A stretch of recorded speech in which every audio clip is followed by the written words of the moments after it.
Hi, this is a message for whoever requires to hear it. I am going to use the archetype cards, so take a deep breath in and breathe out through your mouth. I was about to say body, centering into your body. Breathe in and breathing out through your mouth. So we have the first card is Child Magical.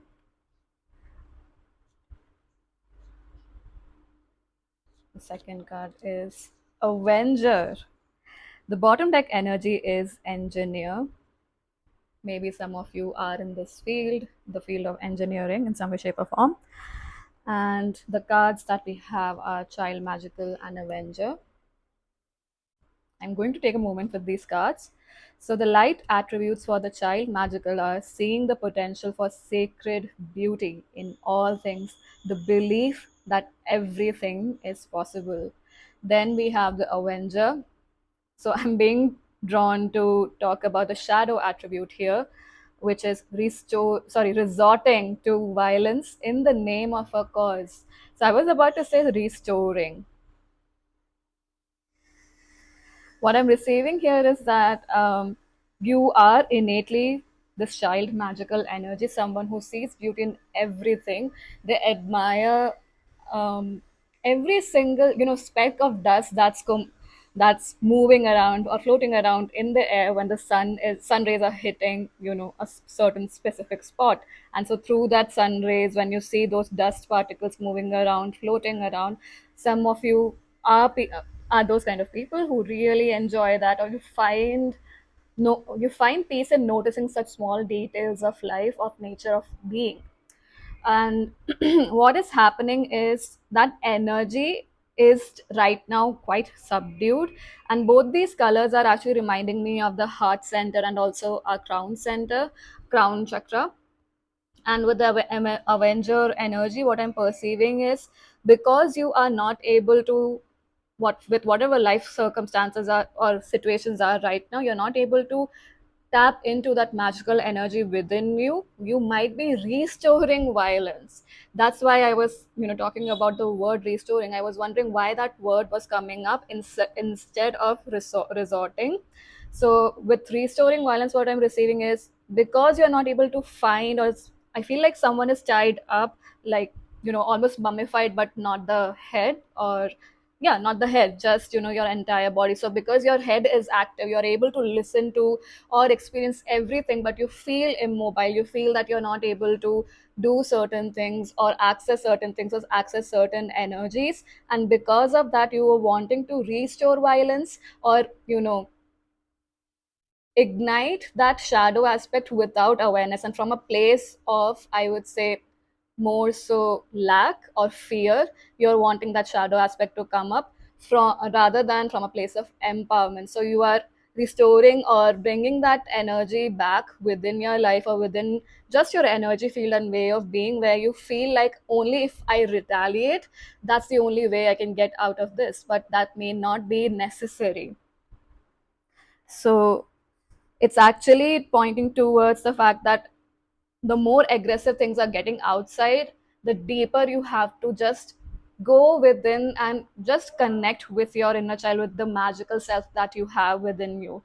And it's reminding me of this reel that I saw on Instagram.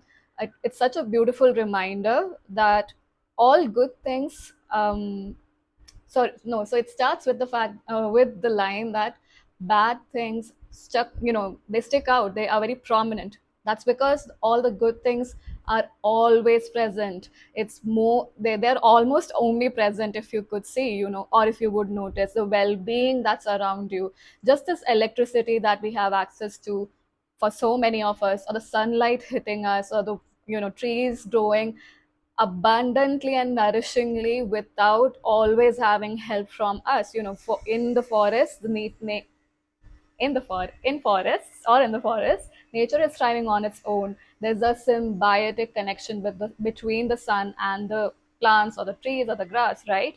So it's pointing me towards that idea where goodness or well-being is so present that we tend to forget about it, and the bad things strike, they just strike, or Not strike. Yeah, they strike us, and our attention goes towards them immediately because they stick out like a sore thumb.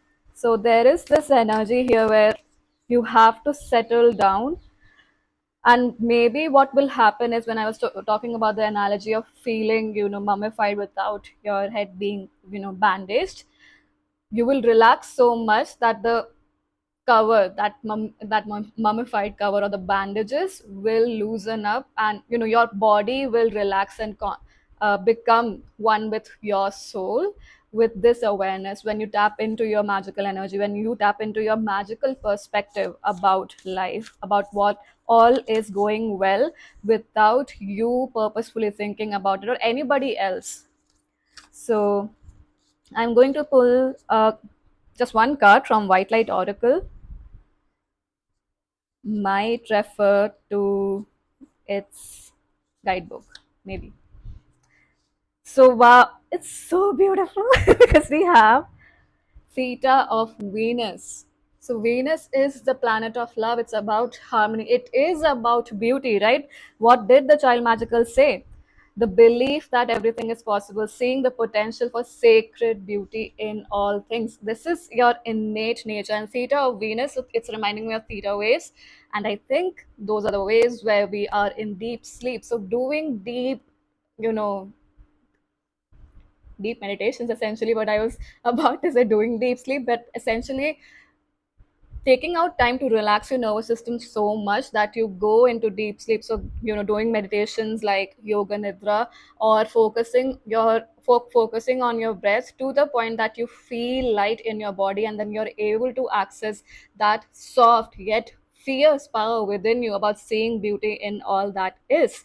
So that's being reaffirmed with the theta of Venus energy. And we have number 25, so that might be significant for some of you, and the number 7 as well. And I saw 710 as soon as I said that. So 7 is a prominent number here. But yeah, that's all that I have for you. I hope that this was helpful. Thank you for joining.